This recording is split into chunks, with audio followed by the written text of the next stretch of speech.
jumpa lagi di saluran YouTube kami Virtual Lovers. Bagaimana kabarnya Sobat Virtual Lovers hari ini? Semoga semuanya selalu diberikan kesehatan dan juga dilancarkan segala urusannya ya. Senang sekali di pagi hari ini kami beserta tim Virtual Lovers bisa hadir kembali, bisa kembali lagi menyapa Sobat Virtual Lovers semuanya. Yang mana pada pagi hari ini kami akan mengajak Sobat Virtual Lovers melihat sebuah pura yang sangat cantik sekali. Selain digunakan untuk tempat persembahyangan, pura ini juga digunakan sebagai destinasi wisata di Ubud ya. Seperti yang kita ketahui bahwasanya Pura Saraswati atau Pura Taman Pemuda Saraswati adalah satu tempat pemujaan Dewi Saraswati dalam manifestasinya sebagai Dewi Ilmu Pengetahuan. Pura ini terletak di jantung Ubud, berdekatan sekali dengan Puri Saren Agung Ubud. Halaman pura dihiasi oleh kolam dengan hamparan teratai yang cantik.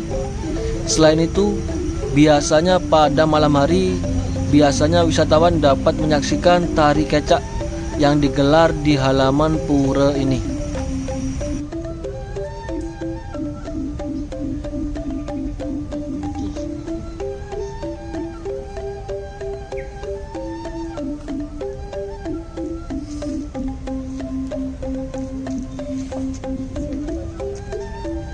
Sobat Virtual Lovers bisa saksikan di hadapan kami ini.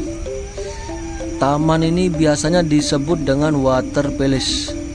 Taman ini merupakan jaba atau halaman depan Pura Saraswati. Untuk menuju bagian utama pura, wisatawan dapat melewati jembatan yang membelah kolam. Pada setiap sisi jembatan terdapat patung yang berbentuk makhluk-makhluk dari mitologi tradisional Bali. Pura ini memang tidak terlalu luas. Pengunjung hanya boleh berkeliling di halaman luar atau jaba pura. Meskipun demikian, nuansa spiritual dari pura terasa mendamaikan. Untuk masuk ke pura ini, pengunjung pun tidak dikenakan biaya apapun.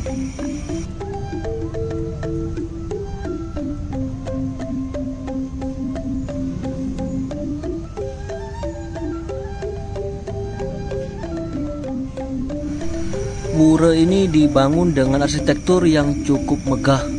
Area halaman dan bagian utama pura dihubungkan oleh pintu masuk yang dinamakan Kori Agung. Seperti pura pada umumnya, Kori Agung dihiasi dengan ukiran khas Bali dengan detail yang cukup tinggi. Dua pohon plumeria yang seakan mengapit Kori Agung di sisi kiri dan kanan semakin menambah keindahan pura ini.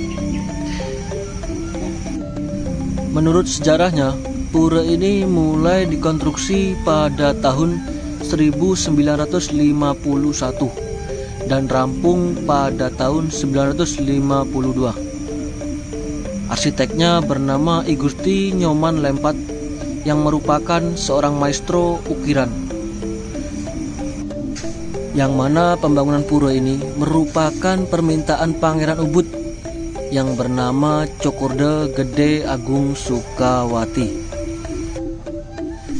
Sungguh ini adalah bangunan yang sangat indah dengan arsitektur tradisional seperti kerajaan-kerajaan di masa lampau.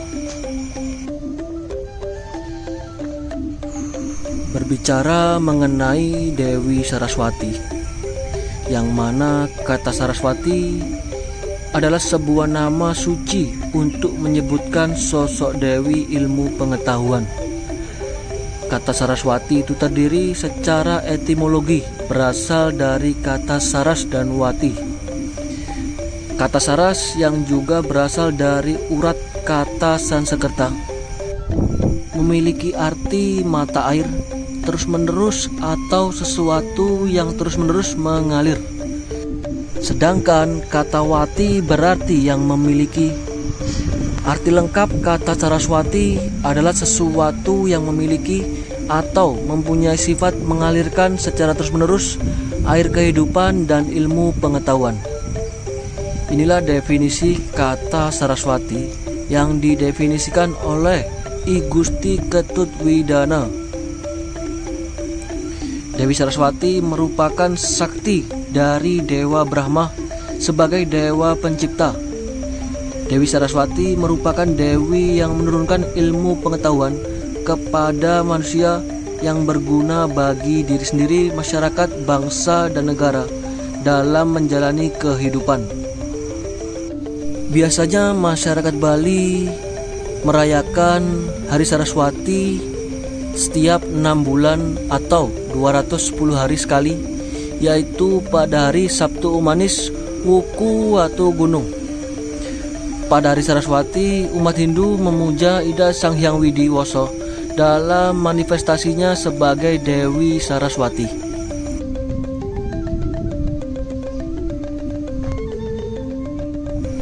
Dewi Saraswati merupakan simbol dari kekuatan Ida Sang Hyang Widiwasa dalam menciptakan atau menurunkan ilmu pengetahuan.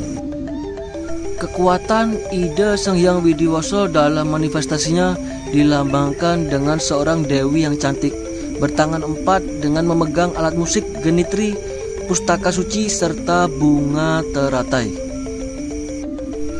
Genitri merupakan simbol dari kekekalan atau keabadian dan tidak terbatasnya ilmu pengetahuan yang tidak akan habis untuk dipelajari. Genitri juga digunakan untuk melakukan aktivitas ritual yang disebut dengan japa mantra, diucapkan secara berulang-ulang. Ini menunjukkan ilmu pengetahuan itu sangat luas serta dipelajari secara terus-menerus, kontinu, baik melalui pendidikan formal maupun informal. Pustaka suci atau lontar merupakan simbol dari ilmu pengetahuan suci. Pada hakikatnya, ilmu pengetahuan tersebut baik untuk dipelajari. Setelah ilmu pengetahuan didapat, maka penggunaannya perlu disesuaikan dengan tepat. Setelah genitri, pustaka suci atau lontar, lalu yang ketiga adalah teratai, merupakan simbol kesucian dari Ida Sang Hyang Widiwasa. Hal ini karena bunga teratai mempunyai keunikan tersendiri. Hidupnya bunga teratai di 3 alam: alam lumpur, alam air, dan alam udara. Walaupun hidup di alam air, bunga teratai tidak basah oleh air, sehingga dipakai simbol kesucian serta bebas dari keterikatan. Dalam hal ini, Ida Sang Hyang Widiwasa walaupun menciptakan alam beserta isinya, beliau tidak terikat dengan ciptaannya sendiri. Lalu yang keempat, bahwasannya Dewi Saraswati membawa alat musik. Alat musik merupakan simbol budaya yang tinggi. Kesenian merupakan alat penghibur di saat pikiran sedang kacau ataupun galau. Dalam hal ini, ilmu pengetahuan dilambangkan sebagai alat musik yang bisa menghibur di kala kegelapan.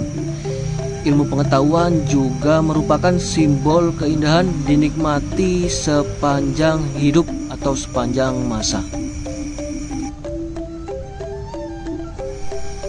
Baik Sobat Vita Lovers, kurang lebih seperti inilah pemandangan di areal Pura Saraswati dan juga kolam teratainya yang ada di sekitarnya, dan juga cerita-cerita mengenai Dewi Saraswati. Jika ada kurang lebihnya, kami mohon maaf yang sebesar-besarnya. Semoga apa yang kami tayangkan dapat bermanfaat dan juga bisa menghibur Sobat Vita Lovers semuanya. Kami dari tim Vita Lovers pamit undur diri terlebih dahulu. Sekian video kami hari ini ya.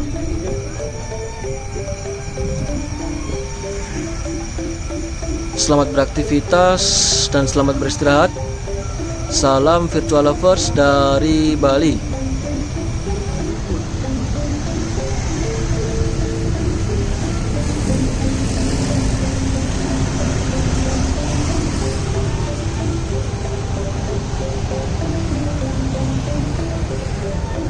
Yeah, it's okay. Ладно, поехали.